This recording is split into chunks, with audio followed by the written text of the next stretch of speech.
Courage is a choice. It doesn't wait for perfect timing, and it doesn't arrive like a neatly wrapped gift when all the pieces of life line up in perfect harmony.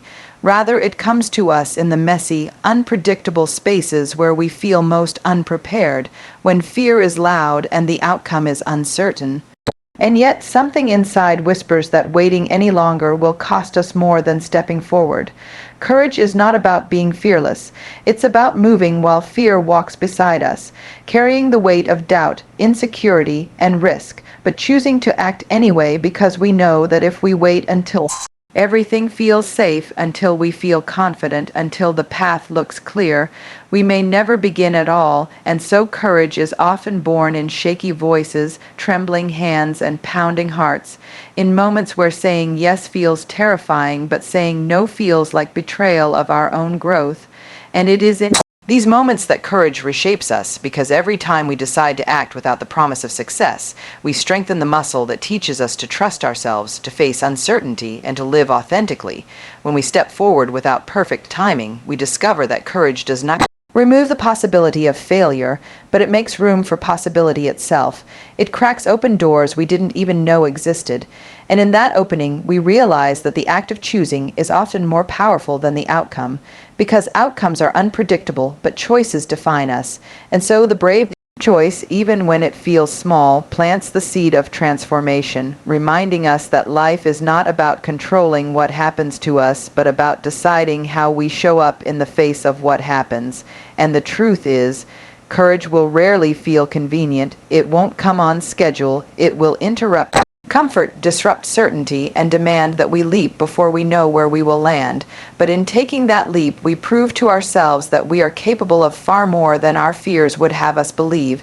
And even when we stumble, even when the landing is rough, courage ensures that we are still moving, still growing, still alive in ways that safety never allows, and over time, these choices, made in imperfect moments, become the story of resilience, of strength, of a life lived with heart, because courage isn't something we wait for, it's something we practice again and again by refusing to let the lack of perfect timing decide our fate.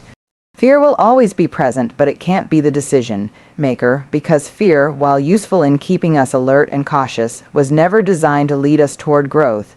It was designed to protect us from danger, to hold us back from stepping into the unknown, yet the unknown is exactly where life, changing opportunities, and transformation reside, and when we allow fear to sit in the driver's seat, it doesn't just steer us away from risk. It steers us away from possibility, leaving us stuck in a loop of safety that feels secure but robs us of expansion. So the real challenge is not to eliminate fear, but to learn to walk with it, to acknowledge its voice without handing it control. And that means understanding that fear is not evidence of weakness. It's evidence that we are standing on the edge of something meaningful, something that matters enough to scare us. And in that recognition, we gain the power to choose differently, to let courage and conviction speak louder than the anxious chatter in our minds. Because if we wait until fear is gone, we will never act, and life will pass us by in the name of comfort. Every great step forward is taken in the company of fear. Every dream pursued carries its shadow. Every bold decision is made with the heartbeat of risk. But the question is who gets to make the final call. And when we remember that fear's job is to warn us, not to command us, we can thank it for showing up and still move ahead, trembling if we must. Because moving with fear still counts as moving, and in that movement we prove to ourselves that fear may visit, but it doesn't own us. It may whisper worst case scenarios, but it cannot dictate our truth. It may point out all the ways we could fail, but it has no vision for how we might fly. And the moment we stop giving it the power to decide is the moment we reclaim our agency, our freedom, and our courage, which is not the absence of fear, but the decision to act while fear is screaming at us to stay small. And this is how we build resilience, by consistently showing fear that it can ride in the backseat, but it doesn't get to steer, and with each decision made in defiance of fear's grip, we expand the boundaries of our lives, discovering that the greatest risk is not in stepping forward, but in allowing fear to shrink us into half-lived versions of ourselves, because a life ruled by Fear is a life spent watching rather than participating, surviving rather than thriving, existing rather than truly living, and once we know this truth, fear loses much of its power because we no longer see it as a master to obey, but as a signal that we are alive, that we are daring, that we are stretching into the very places where our true selves are waiting to be found. Moments of reckoning define us. Hesitation often costs more than risk, because life rarely offers us endless time to decide, and when those critical crossroads appear, they carry with them a weight that demands choice. And in those moments, the temptation is always to stall, to overthink, to wait for signs or assurances that will never come. But while we hesitate, opportunities slip by quietly, doors close, and chances vanish that may never return, leaving us with the heavy burden of regret. And the truth is that risk, as frightening as it may be, is almost always less painful than the lingering ache of wondering what might have been, because risk, even when it ends in failure, at least moves us forward, at least teaches us something, at least shows us our own capacity to step into the arena. But hesitation breeds stagnation, and stagnation breeds a kind of slow decay of spirit, where we shrink from life rather than rise to meet it. And what defines us in these moments is not whether we succeed, but whether we are willing to choose, to put our hearts and our efforts on the line even when the outcome is uncertain. Because these moments of reckoning reveal who we are becoming. They strip away the masks and expose whether we will allow fear, comfort, or doubt to paralyze us, or whether we will dare to act with courage. And the irony is that waiting often feels safer, but it carries the steepest cost. For while risk can bring pain, hesitation robs us of momentum, of growth, of authenticity, and it quietly shapes us into people who settle for less, who convince ourselves that safety is enough even while something inside us aches for more. And when we look back, it is not the leaps we took that haunt us, but the ones we never dared to make, the words we left unsaid, the paths we never walked, the potential we never claimed. So in the defining moments we face, it is not about predicting success, but about choosing to live fully, because the truth is we cannot control the outcome, but we can control the choice, and that choice, whether to act or to hesitate, becomes the turning point of our stories. And when we act, even imperfectly, we step into alignment with the person we are capable of being. We step into growth, resilience, and strength, and we build a legacy of boldness rather than regret, because hesitation may feel like postponement, but it is often quiet surrender, and risk, though sharp and uncertain, is the pathway through which we carve a life that matters, a life where we know we showed up when it counted, a life defined not by waiting but by daring. Inaction is its own failure. Doing nothing is the silent killer of dreams, because while we often think of failure as the result of trying and falling short, the deeper truth is that the most devastating kind of failure happens quietly, invisibly, when we choose not to act at all, when we let fear, doubt, or comfort persuade us to stay still. And in that stillness, the dreams we carry begin to wither, not with loud crashes or dramatic endings, but with a slow erosion that is harder to notice until it is too late. And this is why doing nothing is so dangerous, because it masquerades as safety. It feels like avoiding risk, but in reality it is surrendering our potential without even putting up a fight. It is letting possibility pass us by without testing our strength or stretching our courage.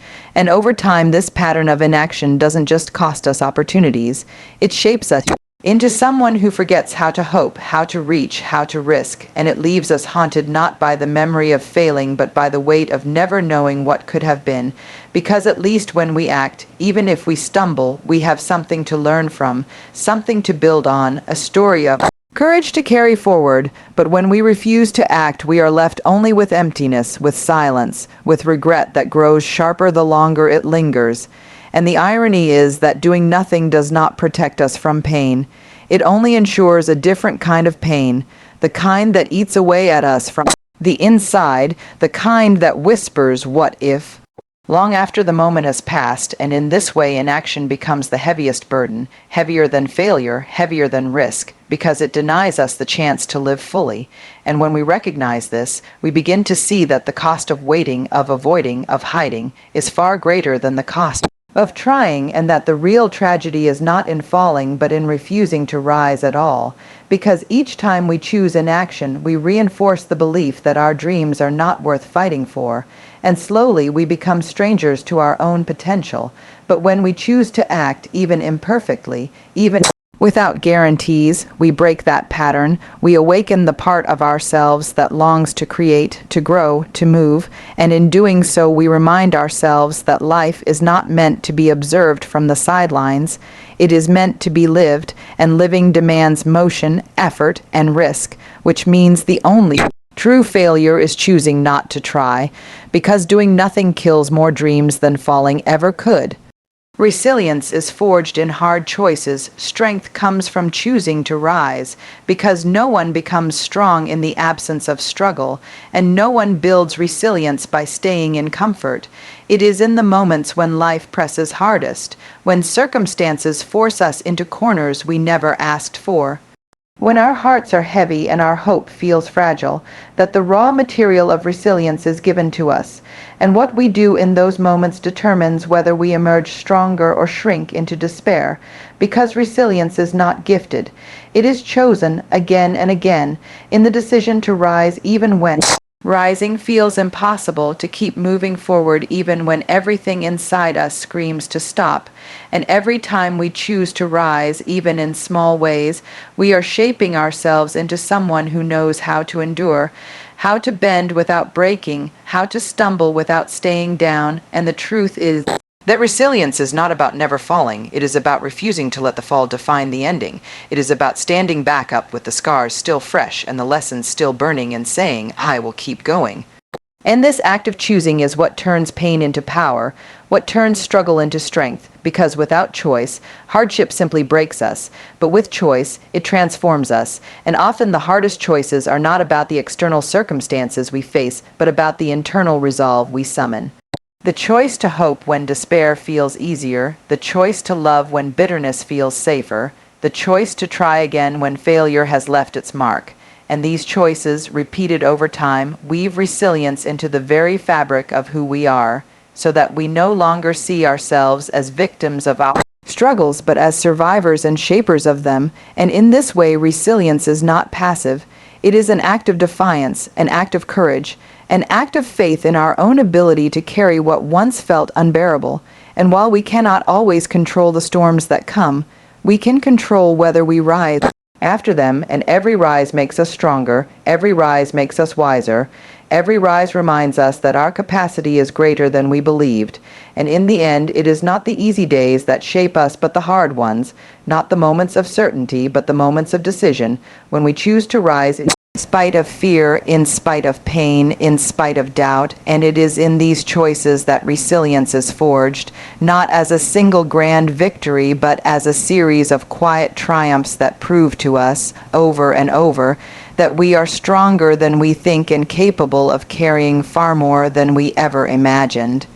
Our legacy is built on decisions, what we do in do or die. Moments shapes who we become, because the story of our lives is not written in abstract dreams or intentions, but in the choices we make when the pressure is highest, when the stakes are real, when we are confronted with the kind of moments that demand action rather than contemplation. And it is in these crossroads that our character is revealed and our future is defined. For the world may remember us for our accomplishments, but we remember ourselves for our decisions. The times when we could have stepped back into safety, but instead chose to move forward into uncertainty. The times when fear begged us to turn away, but we answered with courage, and those decisions, whether they led to success or failure, leave a permanent imprint on who we are becoming, because they are evidence that we showed up, that we were willing to risk, that we refused to let life slip by in hesitation. And each time we decide in those do or die moments, we are shaping not only our present, but the trajectory of everything that follows, as one bold choice often unlocks the path to another. And soon our story is no longer about what we avoided, but about what we dared. And this is the essence of legacy, not the things we accumulate or the Titles we earn, but the lived truth of the decisions that reveal our values, our priorities, and our willingness to fight for what matters most. And the weight of this is both sobering and empowering, because it means that every defining choice counts. Every moment where we step in rather than step back adds to the story we will one day look back on. And when those moments arrive, they rarely come wrapped in clarity or certainty.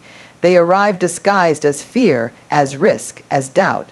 Yet when we lean in and choose to act, we give ourselves the chance to grow into the kind of people who live intentionally, who live bravely, and who live fully. And even if the outcome is not what we hoped for, the act of choosing courage over avoidance shapes us into someone stronger, someone who knows that their life is not dictated by circumstance alone, but by the choices they make in response to it. And this becomes the legacy we carry, because when others look at us, they may see results, but what they will feel is the integrity of our decisions, the evidence that we lived as participants in our own lives rather than bystanders. And in the end, the story of who we are will be written less by what we dreamed of and more by what we decided to do when it mattered most, when hesitation could have silenced us but action defined us, when we understood that the legacy we leave is not built someday in the distance but here, now, in the choices that stand before us and the courage with which we meet them.